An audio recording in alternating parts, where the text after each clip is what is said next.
Hello tout le monde, j'espère que vous allez tous et toutes très bien. Aujourd'hui on se retrouve pour les favoris du mois d'avril et croyez-moi, il y en a quand même pas mal, mais il y a aussi pas mal de flops.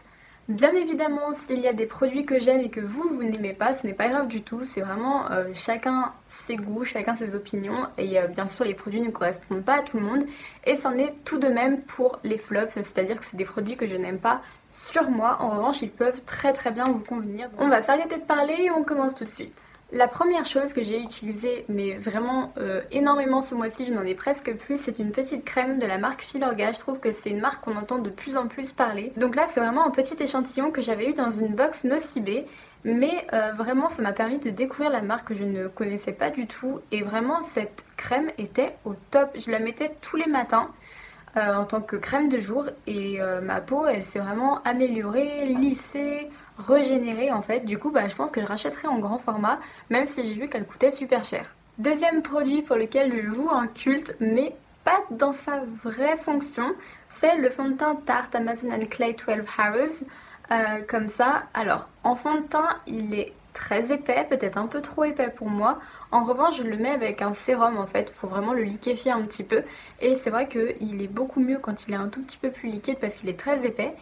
En revanche, si vous n'avez pas vu ma vidéo Tarte, je vous mets le lien en barre d'infos. Mais dans cette vidéo, je testais les produits Tarte. J'ai fait un gros test. Et il s'est avéré que ce fond de teint en tant qu'anti-cerne était vraiment génial. Genre j'ai vraiment adoré. C'est sans être un fond de teint mais je l'utilise comme anti-cerne. Alors là je le porte pas aujourd'hui.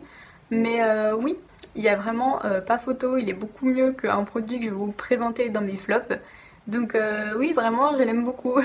Pour parler poudre, vous savez que je voue un culte inconditionnel à la poudre de Fenty Beauty qui est vraiment géniale je trouve. Et c'est vrai que ce mois-ci j'ai découvert la poudre Tarte comme ça, la Shape Tape Powder. Et elle est vraiment plutôt pas mal. Alors, elle est pas aussi bien que la Fenty, moi j'adore la Fenty, mais j'avoue qu'elle est vraiment très bien. Si je devais justement lui trouver un défaut, c'est que je trouve qu'elle blanchit un tout petit peu le teint, donc moi ça va parce que je suis quand même assez blanche, mais par exemple si je bronze cet été, je pense que ça sera pas du tout la meilleure poudre. En revanche, ce que j'apprécie en fait, c'est que la poudre elle est vraiment très fine et c'est ce que je préfère dans les poudres. Très volatile, de toute façon on verra pas grand chose, mais vraiment elle fait un teint flawless. J'ai l'impression que vraiment elle floute les imperfections, elle floute un petit peu le teint, malgré le fait qu'elle rend un petit peu blanc. Et ouais du coup j'ai vraiment beaucoup aimé cette poudre et je continue de l'utiliser. Toujours pour rester chez Tarte, je vais vous présenter un blush. Alors je sais que les blushs Tarte ont vraiment une très grande réputation d'être vraiment très bien géniaux. J'ai vraiment eu par contre un coup de cœur pour ce blush là qui est en teinte Captivating. C'est un blush pêche rosée en fait, comme ceci. Il est vraiment super joli clairement. Et c'est vrai que la texture est poudreuse mais à la fois un peu crémeuse j'ai l'impression. Et quand on le travaille sur la joue c'est vrai que il est très facile à estomper, ils se font parfaitement à la peau et c'est ça que j'aime beaucoup donc je pense que j'en rachèterai d'autres. Et en plus je sais pas si vous voyez par rapport à ma main mais le format est hyper généreux je trouve. Je vais vous faire un swatch. Hop, j'ai beaucoup appuyé, j'en ai pas mal pris. Mais vous voyez que c'est quand même hyper pigmenté. Par contre, c'est vraiment quelque chose qui est hyper modulable. En fait, on peut vraiment faire quelque chose de très naturel, mais quelque chose aussi de très flash. Mais vous voyez que c'est vraiment un pêche, un peu avec des sous-tons roses. Et j'adore vraiment, c'est une teinte que je n'avais pas dans mes blushs.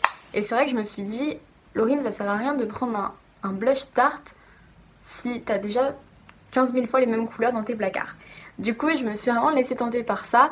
J'avais très peur parce que vous savez sur internet c'est un petit peu compliqué des fois de voir. Mais vraiment j'ai adoré. Et ensuite un dernier produit que je place dans mes favoris qui m'a un petit peu on va dire réconcilié avec ce que je vais vous montrer. Ce sont les fossiles Tarte. Alors moi j'ai ceux qui s'appellent Center of Attention. Mais vraiment je les trouve super bien. Enfin, j'ai jamais testé par exemple des fossiles Huda Beauty parce que, comme je vous disais dans ma vidéo Tarte, j'ai pas forcément l'habitude de mettre des fossiles. Mais j'avoue que ceux-ci ont été une grande surprise. Ils font quand même assez naturels. Bien sûr, on voit que quand même j'ai des fossiles parce que c'est très grand, très volumineux. Mais vraiment très naturel, très léger à porter. Vraiment, ils font un super beau regard. Donc ça me donne envie de racheter des fossiles Tarte. Donc je pense que j'en rachèterai, ça c'est clair et net. Mais vraiment si vous cherchez des fossiles bien, et en plus je crois qu'ils sont pas trop chers, je vous mettrai le prix là si je les trouve. Enfin voilà, moi j'ai été super contente. Après oui il n'y a pas de colle fournie avec, mais on peut prendre n'importe quelle colle. Moi personnellement j'ai utilisé la colle Primark que j'avais eu dans un petit kit et ça a très bien collé toute la journée. J'ai utilisé plein de fois, je les ai pas encore nettoyés, il y a presque rien dessus. Franchement ils sont pas du tout abîmés. Donc vraiment je suis trop contente et j'ai envie de les mettre tous les jours et limite ça me fait trop bizarre quand je vois que mes cils sans faux cils. Donc voilà. On en a fini avec la présentation des favoris Tarte on va dire, mais je n'ai pas fini mes favoris pour autant. Et si vous regardez mes vidéos depuis un petit moment, depuis on va dire un petit mois, vous savez que j'ai acheté un highlighter que j'adore et que j'utilise tout le temps. Il s'agit en fait d'un highlighter Too Faced comme ceci en forme de cœur, donc c'est pas du tout une nouveauté, il existe depuis très longtemps. Mais en fait je le trouve vraiment trop beau, on peut le moduler comme on veut. Moi c'est vraiment des teintes que je porte tout le temps en highlighter et je le trouve trop beau. Donc c'est la référence Blinded by the Light et il est magnifique. Je pense que vous voyez j'ai à peine fait ça et il est déjà très pigmenté, mais ça ne veut pas dire en fait que vous allez vous retrouver avec une barre d'highlighter. Vous voyez que ça peut faire très naturel, là je pense que vous le voyez, mais bien sûr vous pouvez faire quelque chose de beaucoup plus intense. Donc hop, je le swatch juste en dessous du blush. Je pense que vous voyez la lumière en fait. Là j'ai passé une couche, mais je pense que... Est-ce que je vais réussir à le moduler si je fais ça? Oui. Enfin vous voyez qu'il est très modulable, superposable. Et vraiment il est super joli. Et puis j'adore le packaging. Le packaging est trop beau. Ensuite on va parler un petit peu palette. Et ce mois-ci j'ai utilisé bien 2 palettes. Je me suis pas énormément maquillée, mais c'est vrai qu'à chaque fois que j'ai voulu me maquiller je voulais utiliser ces 2 palettes. Alors pas aujourd'hui, dans mon maquillage d'aujourd'hui j'ai utilisé la Moderne Renaissance, mais sinon j'ai beaucoup utilisé la Lolita de chez Kat Von D avec des teintes que j'adore. Je pense que vous voyez dans les fards que je l'ai quand même pas mal utilisée. Et oui j'adore me maquiller avec ces couleurs là, je trouve la palette sublime. Donc c'était obligé que je la mette dans mes favoris. D'ailleurs si vous voulez voir les premières impressions que j'ai eues sur cette palette, je vous mets bien sûr le lien dans la barre d'infos. Que dire sur cette palette à part que les fards sont magnifiques, ultra pigmentés, faciles à travailler, je n'ai pas de bémol à dire. Parce que même si c'est une palette avec que des fards mat, je l'aime beaucoup. Et Dieu sait que j'adore les irisés et les paillettes sur mes yeux. Et ensuite la deuxième palette que j'ai énormément utilisée, je pense que ce n'est pas du tout une surprise, il s'agit de la Riviera de chez Anastasia Beverly Hills. Je pense que vous voyez que j'ai utilisé un petit peu tous les fards. Vraiment comme il a fait beau en fait, et ben je voulais absolument me maquiller avec cette palette où les couleurs elles sont hyper été, summer quoi. Et du coup bah ouais j'ai vraiment adoré cette palette. Je trouve qu'elle change énormément du style de Anastasia Beverly Hills. J'ai d'ailleurs réalisé un 3 look une palette avec ces jolies teintes, j'ai à peu près tout utilisé il me semble. Et pareil je vous mets le lien dans la barre d'infos si vous voulez voir un petit peu ce que donnent les fards en action. Bien évidemment rien à dire sur la qualité des fards Anastasia, hyper pigmentés, facile à travailler, facile à estomper. J'ai vraiment eu zéro problème.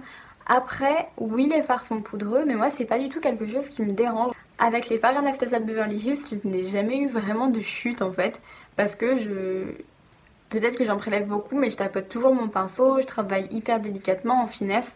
Et c'est vrai que du coup j'ai jamais eu de problème, donc que les fards soient poudreux, moi ça ne me dérange absolument pas. Et le dernier favori que j'ai à vous présenter concerne les lèvres, je pense que vous vous doutez de quoi il s'agit. Il s'agit en fait d'un gloss bomb comme ça de chez Fenty Beauty en teinte Fenty Glow. Je le porte tout le temps quand je ne sais pas quoi mettre. Là par exemple j'ai mis un rouge à lèvres pour tourner cette vidéo, mais généralement quand j'ai les yeux chargés je mets pas de rouge à lèvres aussi foncé.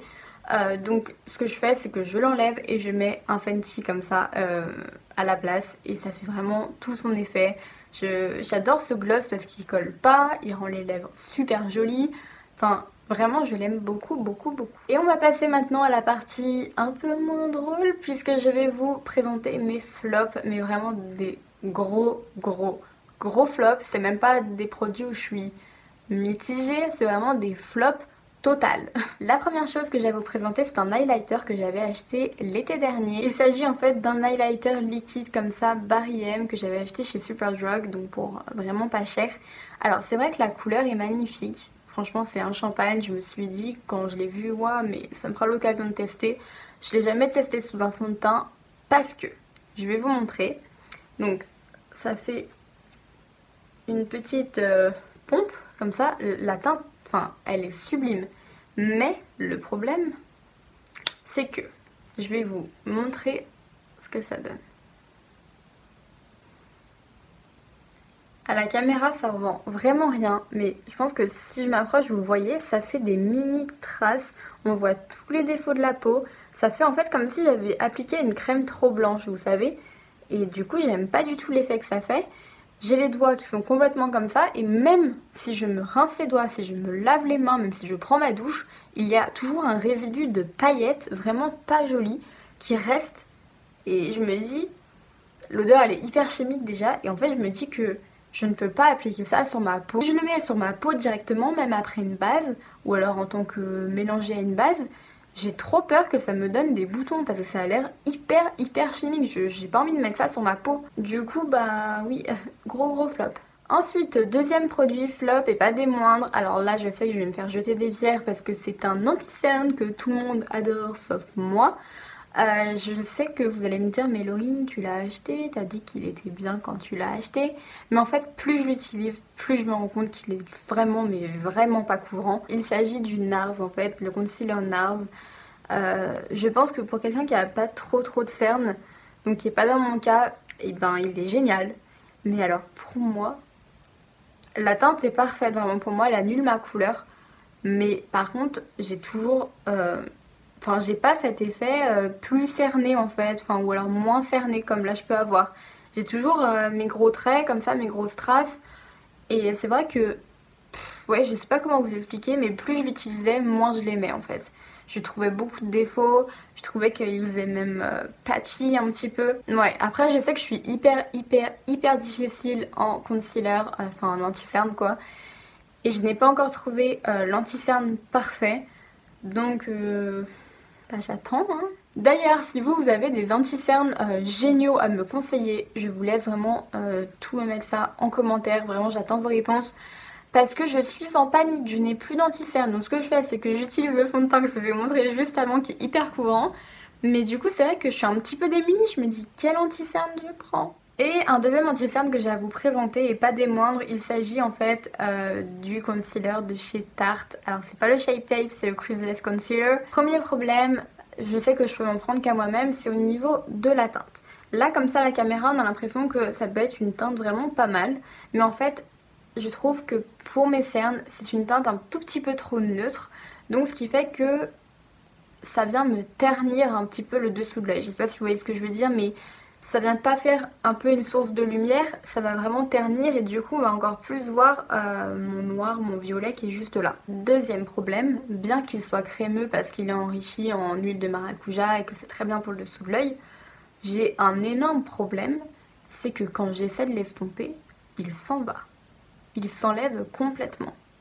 Donc ce qui fait que je sais pas, j'ai l'impression qu'il va bouger toute la journée. Donc c'est vraiment dommage parce que je plaçais beaucoup d'espoir, j'ai balancé ma thune dedans aussi. Mais voilà, par contre, le NARS, je tiens à préciser que je l'ai terminé, il n'en a absolument plus. Je le finis de temps en temps pour cacher un bouton, voilà. Lui, je ne peux absolument pas l'utiliser. Il est plein, donc je pense que je vais soit le donner à quelqu'un qui a la bonne teinte et qui aime ce genre de concealer, soit je vais le revendre en désinfectant bien l'embout. Et enfin, dernier produit flop, il s'agit d'une palette et je pense que vous avez peut-être deviné de laquelle il s'agit. Il s'agit en fait de la Volcano Goddess comme ça de chez Becca avec ces teintes-ci. Alors oui, les teintes sont très jolies, mais j'ai un énorme problème, c'est avec ce bleu là. C'est une catastrophe. Si vous n'avez pas vu la vidéo des 3 looks une palette que j'ai faite, je vous laisse pareil le lien dans la barre d'infos. Mais ça a été vraiment la galère et du coup c'est une palette que je ne sors plus parce que tout simplement j'ai pas cette teinte là en fait ailleurs, le bleu foncé pailleté. En revanche les teintes que j'utilise le plus peut-être ça va être les 3 comme ça, les mats on les retrouve ailleurs mais ces 3 fards aussi je les retrouve ailleurs. Donc forcément c'est pas une palette que je ressors. Peut-être qu'un jour oui je lui redonnerai sa chance mais Là clairement ça m'a, je vais pas dire mais ça m'a saoulé de l'utiliser, vraiment ça m'a saoulé. On en a enfin fini avec cette vidéo, j'espère qu'elle vous a plu et si c'est le cas n'hésitez pas à me laisser un petit pouce en l'air et à vous abonner si ce n'est pas encore fait. N'hésitez pas non plus à me laisser en commentaire quels sont vos favoris et vos flops. En attendant je vous fais des énormes bisous, on se retrouve la semaine prochaine. Ciao.